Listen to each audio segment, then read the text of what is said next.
거룩한 주일을 맞이하여 주님의 전에 나와주신 여러분 환영하고 축복합니다. 또 각 처소에서 영상으로 예배에 참여하시는 우리 모든 주연 교우들 축복하고 환영합니다. 오늘 주시는 말씀 가슴에 깊이 새기고 다 크게 은혜 받으시고 결단하시는 그런 예배의 자리가 되기를 간절히 축원합니다. 옛날부터 세상 나라들은 다 평화를 얘기합니다. 늘 평화를 말하고 또 내노라 하는 또 유명한 지도자들도 평화를 이루겠다라는 말들을 남발하곤 했습니다.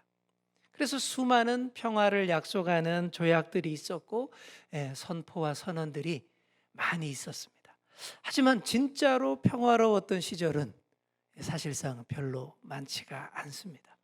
왜 그러냐 하면 주로 힘의 논리에 의한 평화, 세력 균형 맞추기에 의한 평화, 아니면 거래에 의한 평화들이 많았기 때문에 오래 갈 수가 없었던 것이죠. 지금 우리나라는 또 어떻습니까? 지금 우리나라가 6.25 전쟁이 완전히 종전된 건 아닙니다. 휴전 상태로 지금 애매하게 우리가 불안한 평화를 지금 지켜가고 있는 중이죠. 하지만 그렇다 할지라도 평화를 위해서 애쓰고 노력하는 자세는 반드시 필요합니다. 늘 우리가 전쟁하며 살 수 없잖아요.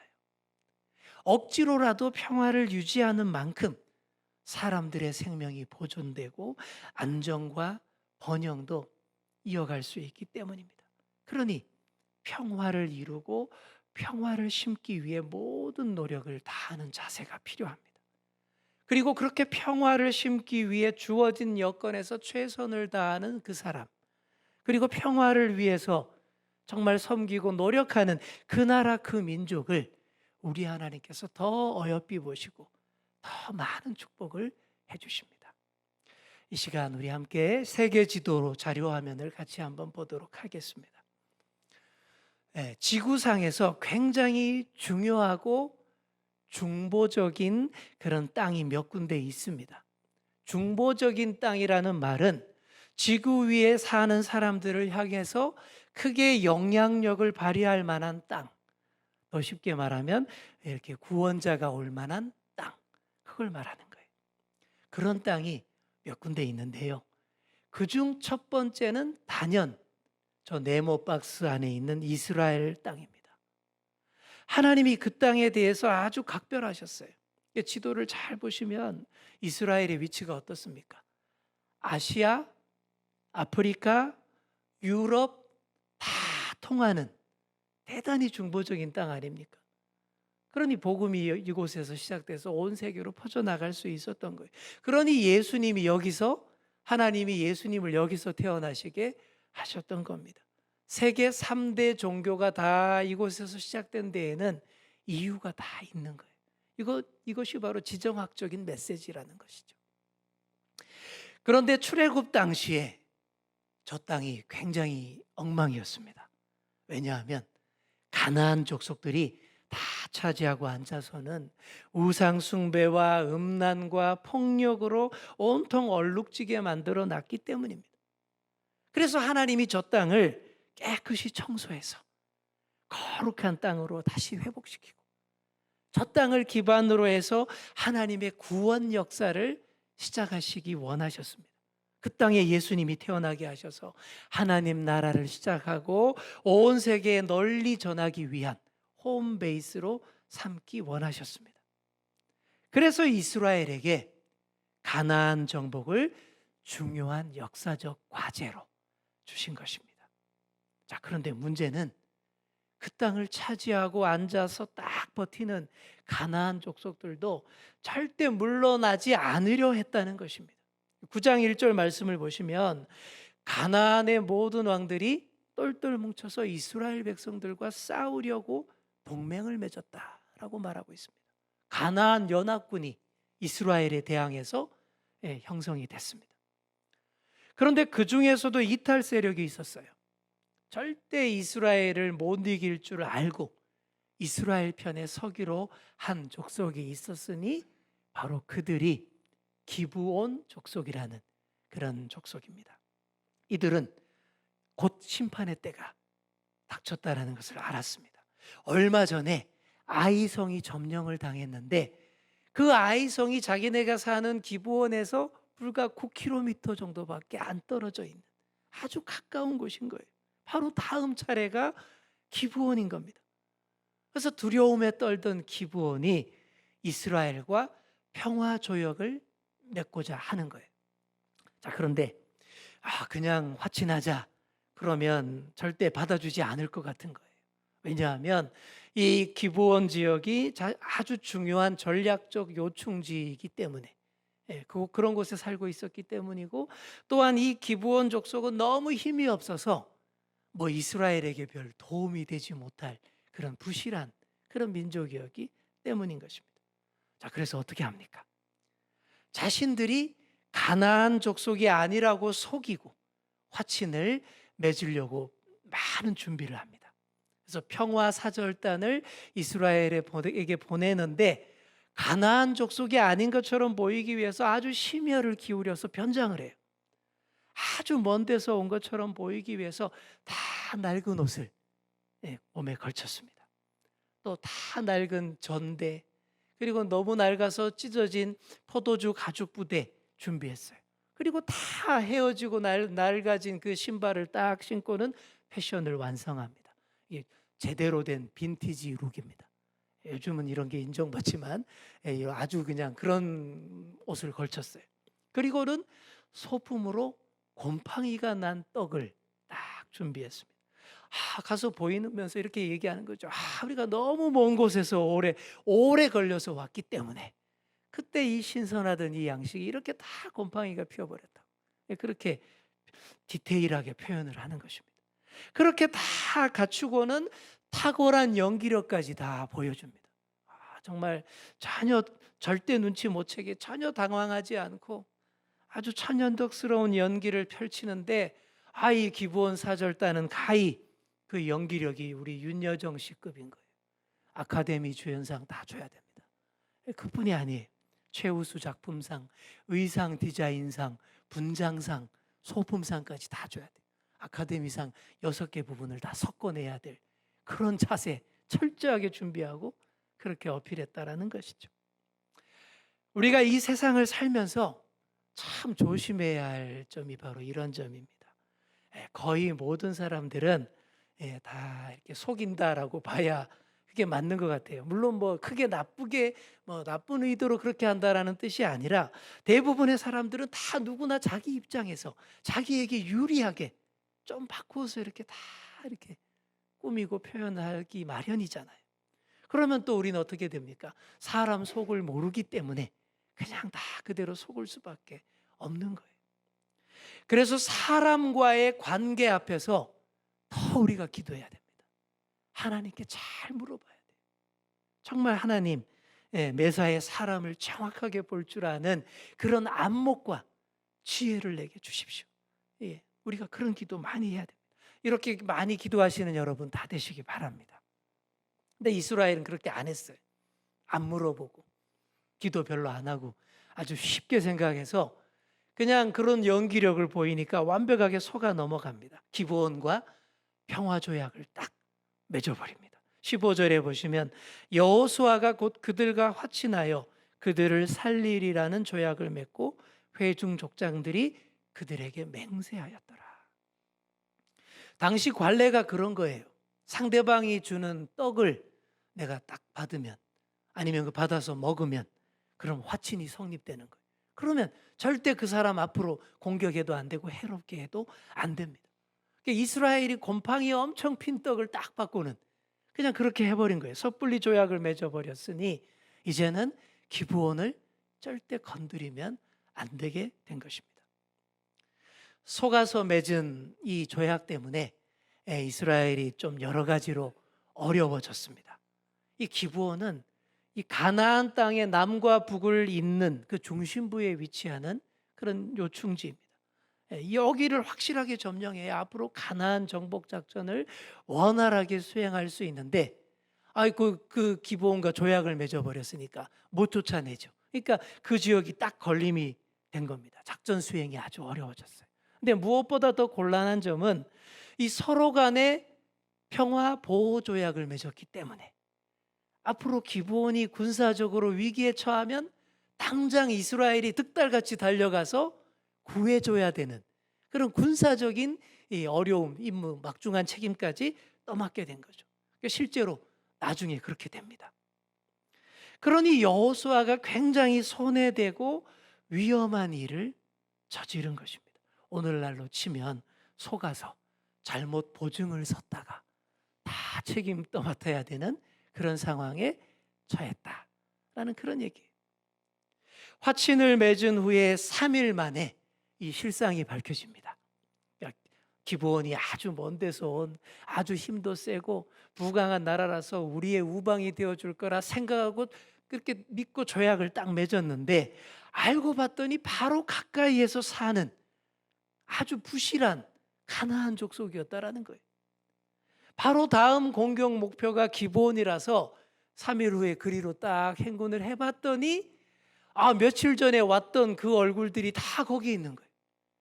그러면서 그러는 거예요. 하이, 나야 나. 우리 사이좋게 지내기로 했잖아. 이러고 있는 거예요. 이게 얼마나 이게 분통이 침입니까? 완전 속아서 이게 당한 거지 않습니까? 이스라엘 백성들 가운데에서도 큰 소란이 일었어요. 18절 19절을 보시면 백성들이 족장들을 다 원망했다. 왜 이 일을 이따위로 해가지고 저 중요한 땅도 못 차지하고 우리를 이렇게 우왕좌왕하게 만드느냐. 바로 그런 불만인 것이죠. 이게 위기입니다. 잘못 판단한 실수 때문에 하나 되어야 할 마음들이 막 나누어지고 또 특히 이 지도부를 원망하게 되면 아주 중대한 허점이 딱 생기는 거예요. 그 허점으로 이 가나안 연합군이 이 공격에 들어오면 막을 길이 없게 되는 거예요. 그러니 위기라는 것입니다.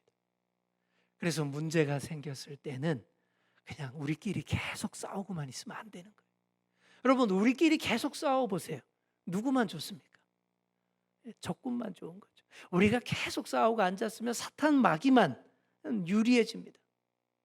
그래서 이스라엘이 이 문제를 지혜롭게 빨리 수습을 잘 합니다. 먼저 원망하는 백성들을 족장들이 지도부가 잘 달래고 설득을 합니다. 아무리 속았다 해도 어쨌든 하나님 이름으로 약속한 것이기 때문에 기브온은 이제 앞으로 건드려서는 안 된다라고 합니다. 만일 이스라엘 백성들이 이 조약을 어기고 기브온 족속을 해치면 그게 오히려 더 큰 죄가 되고 하나님의 진노가 임한다. 그러니 앞으로 기브온 족속은 절대 우리의 공격 대상이 아니다라고 분명하게 못을 박습니다. 그들이 속은 것은 실수지만 실수는 실수로 그쳐야지 더 큰 죄로 이어져서는 안 된다라는 거예요. 하나님의 백성이 작은 욕심 때문에 약속을 어기면 더 본격적인, 더 큰 근본적인 복들을 다 빼앗길 수밖에 없는 것입니다. 우리 한번 따라해 보겠습니다. 실수는 실수로 그치게 합시다. 아멘. 실수가 실수로만 그치면 그 사람은 성공하는 거예요. 실수 안 하는 사람 없잖아요. 누가 완벽한 사람 어디 있습니까? 하지만 실수를 실수로만 그치게 하면 성공하는 것이고 그것을 가지고 또 잘못된 문제로 또 이어가게 만들면 더 큰 죄악으로 연결되는 겁니다.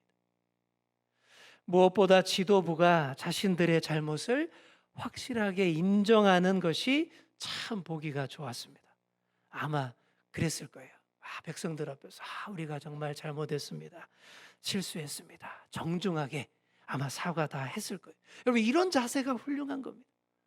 감추려 하고 숨기려 하고 덮으려 하고 그러다 보니까 또 문제가 확산이 되고 더 해결이 안 되는 거 아닙니까? 그러니 이렇게 확실하게 솔직하게 인정하면서 사죄하면서 협조를 구하니까 이 문제가 아름답게 다 해결이 됩니다. 이렇게 여호수아와 지도부가 원망하는 백성들 마음을 먼저 이렇게 달랬습니다.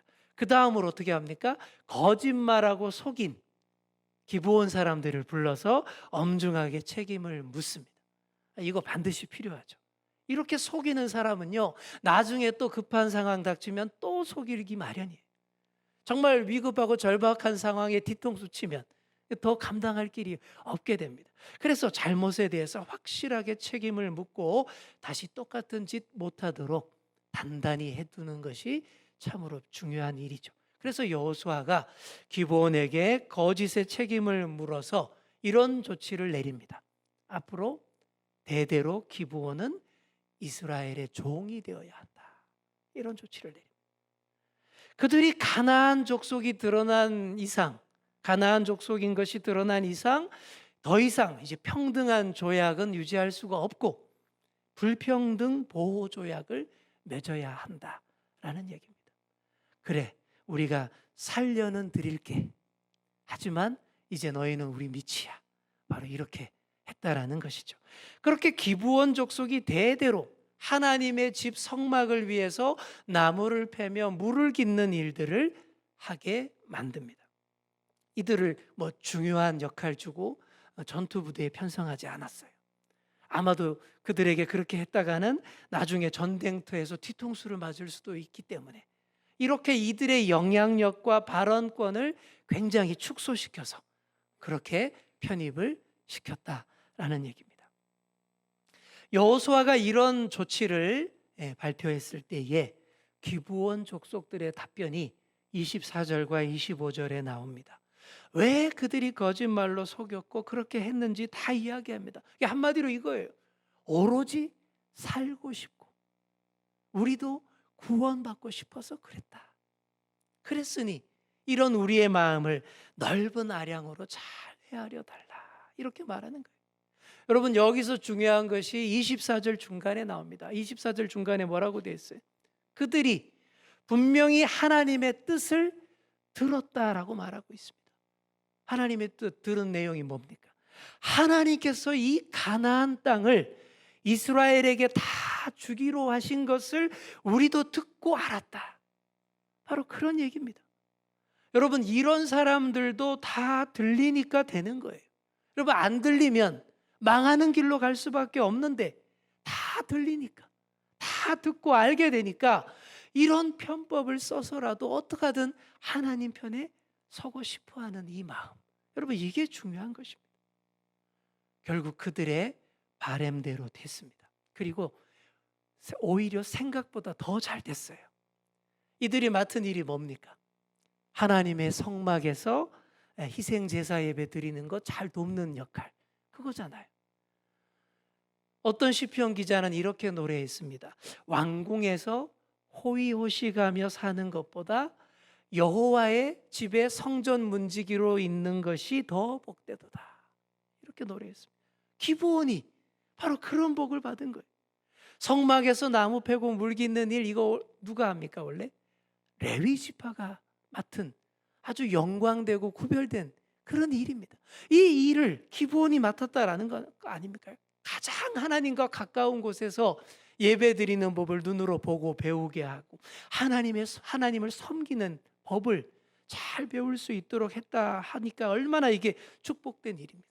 요즘 말로 하면 교회 관리 집사 맡겼다라는 거예요. 맨날 행패 부리고 술 마시고 돌아다니던 사람 전도해서 딱 데려와서 왔더니 관리 집사가 돼서 교회를 위해 헌신하는 사람 되었다라는 그런 얘기 아니겠습니까? 그동안 여느 가나안 족속들처럼 우상 숭배에 쩔고 거짓과 폭력에 절어서 살던 삶 이제 다 내려놓고 하나님의 성막 가장 가까이에서 하나님에 대해서 가장 잘 배우게 되었으니 이게 얼마나 잘되고 복된 일이겠습니까? 교회에서 살다시피 하는 사람치고 이 잘못되는 경우가 없습니다. 요즘은 좀 시대가 많이 바뀌어서 그런 경우가 별로 없지만 제가 어릴 때는 예전에는 교회에서 살다시피 하는 학생들, 청년들 정말 많았습니다. 틈만 나면 교회에 와 있고 놀아도 교회에 와서 놀고 그러다가 교회 청소도 하고 교회 장식하는 거 도와주고 그러다가 시간 되면 예배 드리고 기도하고 공부도 교회에서 하고 거기서 공부하고 저도 그런 사람 중에 하나였습니다. 근데 그렇게 교회에서 함께 옛날에 늘 즐겁게 어울리며 살다시피 했던 그런 친구들 대다수가 지금 다 교회에 중요한 일꾼들 다 되어 있습니다. 장로님들 되어 있고 그래요. 물리적으로 교회와 늘 가까이 하다 보니까 그 영혼과 그 마음과 그 정신도 교회를 누구보다 더 가까이 하는 삶 이어져 가는 거예요.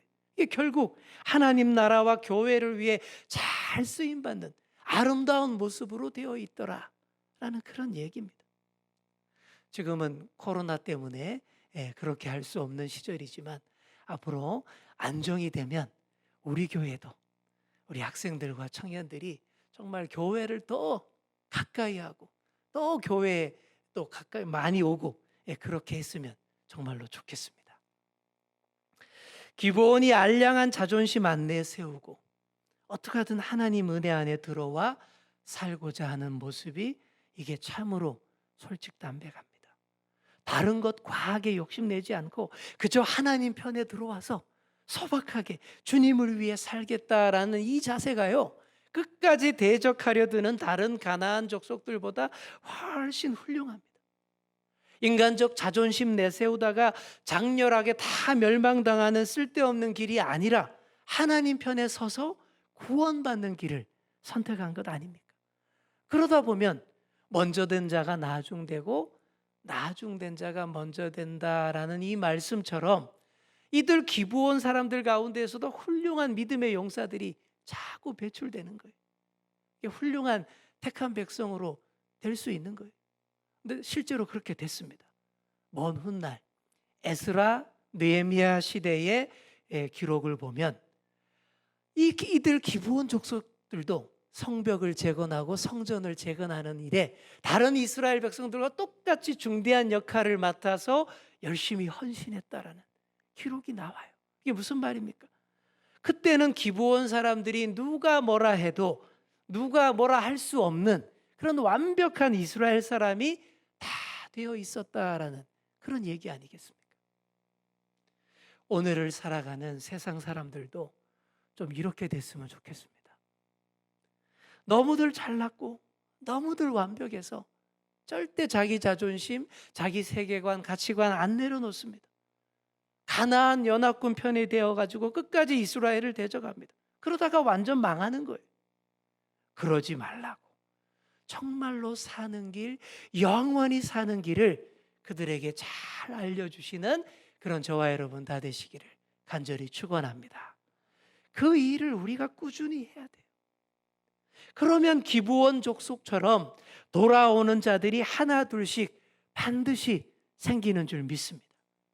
기브온이 이스라엘로 돌아온 일은 여리고의 라합 이후에 가장 큰 열매입니다. 라합은 한 가정이 돌아왔지만 이 기브온은 한 민족이 한 성읍이 다 돌아온 거 아닙니까? 이게 가히 큰 부흥이라고 할 수 있습니다. 어쩌면 하나님이 기브온을 불쌍히 여겨서 여호수아의 실수를 그냥 용납하신 것일 수도 있습니다. 물론 그 일 때문에 좀 많이 어렵고 부담되고 위험한 문제도 떠안게 되었지만 결국 우리 생각을 다 뛰어넘는 하나님의 역사를 우리가 어찌 다 따라잡을 수 있겠습니까? 오히려 이런 일들을 통해서 더 나은 길, 더 좋은 길로 인도하시는 하나님을 우리가 경험할 수가 있는 거예요. 그러니 우리도 더 큰 가슴과 넓은 시선으로 볼 수 있어야 합니다. 앞으로 우리 주연교회가 이 지역에서, 이 동작구 이 지역에서 돌아오는 기브온들을 큰 가슴으로 또 넓은 품으로 따뜻하게 품어줄 수 있는 그런 교회 될 수 있기를 소망합니다. 우리 옆에 계신 분께 이렇게 한번 이야기해 주겠습니다. 큰 품으로 품어줍시다. 아멘. 큰 품으로 품는 교회가 부흥하는 교회, 성장하는 교회, 잘 되는 교회인 줄 믿습니다. 제가 설교 서두에서 지구상에서 아주 중요한 중보적인 땅이 몇 군데 있고 단연 그 첫 번째가 이스라엘 땅이라고 했습니다. 바로 그 땅으로 예수님이 오셨고 하나님 나라를 시작하셨고 전 세계로 뻗어가게 했다라고 말씀드렸죠. 자, 그리고 또 중요하고 중보적인 땅 중에 하나가 저는 바로 우리 대한민국이라고 생각을 합니다. 다시 한번 지도를 보겠습니다. 지난 수천 년 동안은 이스라엘과 그 주변이 그런 중보적인 역할을 오래 해왔는데, 이제 앞으로는 우리 대한민국이 있는 위치가 그런 중보적인 위치, 영향력을 크게 미칠 그런 위치입니다. 그동안 오래도록 서구 중심으로 세계 지도를 이렇게 놓고 봐왔습니다. 오랜 세월 동안 지도가 이렇게 배치되었어요. 유럽, 아프리카 옆에 나란히 아메리카 대륙을 놓고 봤습니다. 왜냐하면 대서양 시대였기 때문이죠. 이렇게 지도를 놓고 보니까 그동안 우리나라를 뭐라고 불렀어요? 극동지역이라고 불렀습니다. 아주 동쪽 끝에 있다라는 그런 얘기죠. 이게 지극히 서구적인 시선이에요. 이게 극동이라는 말이 우리 입장에서는 안 맞는 말인 거예요. 대서양 시대는 이랬습니다. 하지만 이제는 아닙니다. 점점 더 세계 지도를 이제는 이렇게 봐야 할 시대가 되고 있습니다. 마지막, 태평양을 중간에 두고 보는 시선이죠. 대서양 시대는 지났고 태평양 시대가 된 지도 꽤 됐습니다. 이렇게 놓고 보면 우리가 중심인 거예요. 그리고 중국, 러시아, 일본이 다 우리와 국경을 마주하고 있습니다. 그리고 태평양 건너에는 바로 미국입니다. 우리나라 주변에 세계 최강대국들이 다 몰려 있다라고 제가 지난주에 말씀을 드렸어요. 세계의 힘의 질서와 충돌을 큰 품으로 끌어안고 품어야 할 역할이 바로 저기 동그라미 안에 있는 것으로 보이지 않습니까? 실제로 그래요. 이제 점점 더 다 여기에서 만나고 다 여기에서 충돌하고 그래서 여기서 다 풀어나가야 하는 시대가 점점 더 그렇게 되고 있습니다. 그러니 우리가 어떻게 해야 되겠습니까? 우리가 언제까지 남과 북으로 갈라져 우리끼리 싸우고만 있을 때가 진짜 아닌 거예요. 우리 민족부터 종전선언해서 전쟁의 위협을 완전히 그치고 정말 평화를 이루고 나면 그때 진짜 대박이 되는 거예요. 온 세계에 평화를 심고 큰 영향력 미치고 그리고 우리는 믿음으로 하나님의 선하신 뜻을 다 알게 하는 허브 국가가 될 수 있습니다. 여러분 진짜 강한 나라는 이런 나라예요. 뭐 힘 좀 세다고 무기 가지고 위협하고 그런 나라가 강한 나라 아닙니다. 평화를 심는 나라 되어서 전쟁을 그치고 다 저 품 안에 들어가면 저 그늘 안에 들어가면 정말 안정과 번영과 문화적인 선진국이 될 수 있겠네라는 소리를 듣는 나라, 그게 진짜 강한 나라인 것이죠. 요즘 백신 허브 국가라는 말 많이 우리가 하고 있는데 진정한 허브 국가는 이제 앞으로 이렇게 이루어야 합니다. 온 세계를 위해서 중보하시고 평화를 심고 선한 영향력을 미치는 그런 나라가 돼야 합니다. 이런 앞으로의 대한민국을 위해서 우리 한국교회가 제발 정신을 좀 차려야 합니다. 정말 하나님을 바르게 믿고 바른 성경적 세계관으로 우리 교회가 바르게 가르치고 바르게 말씀을 선포해야 합니다. 언제까지 기복적인 신앙, 신비주의적인 신앙, 이기적인 신앙 붙들고 그렇게 지역사회의 민폐가 되는 교회의 모습 보이겠습니까? 그런 일들 다 청산하고 좌로나 우로나 치우치지 아니하고 중심을 잡고 정말 하나님이 원하시는 그 뜻을 바르게 선포하고 배우고 그 말씀에 입각해서 앞으로 대한민국이 나아갈 방향과 길을 잘 알려주는 그런 교회가 되어야 한다라는 말씀입니다. 사랑하는 성도 여러분, 정말 우리나라 우리 민족이 또 우리 한국교회가 그렇게 될 수 있기를 저는 정말로 꿈을 꿉니다. 여러분도 많이 기도해 주시기 바랍니다. 그리고 우리 주연교회가 이 지역에서 그 일을 위해서 작은 일이기나마 담당할 수 있도록, 그래서 기브온 같은 족속들이 다들 돌아올 수 있도록 그런 역사 일어나기를 소망합니다. 그래서 가나안 연합군의 세력을 완전히 물리치고 정말 하나님의 나라 그 온전한 뜻이 실현되는 모습 아름답게 보일 수 있는 그런 저와 여러분 다 될 수 있기를 간절히 축원합니다. 기도하겠습니다.